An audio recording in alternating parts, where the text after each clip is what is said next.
দাম্পত্য ঝগড়ায় আমরা অনেক সময় অনেক কথা বলে ফেলি, যেটা কিন্তু আমাদের মনের কথা না, শুধু ঝগড়ায় জেতার জন্যই বলি।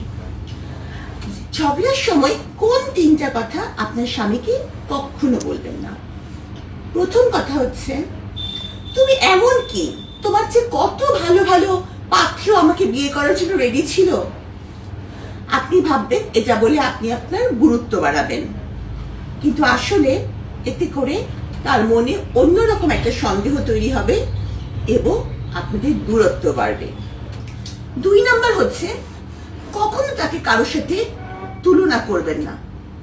উমুকের স্বামী, তুমুকের বাপ, এই করছে সেই করছে, এইটা বলে আপনি ভাববেন যে সেও হয়তো তাদের মতন ভালো কিছু করবে।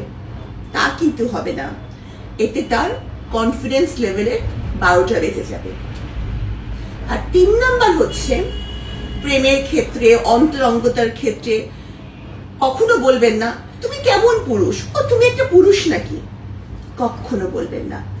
এতে তার মনে যে কমপ্লেক্স তৈরি হবে, এতে আপনাদের সম্পর্কটা অনেকাংশে নষ্ট হবে এবং এই কথাগুলো ঝগড়ার পরে মিল হলেও কখনো তার মাথা থেকে যাবে না।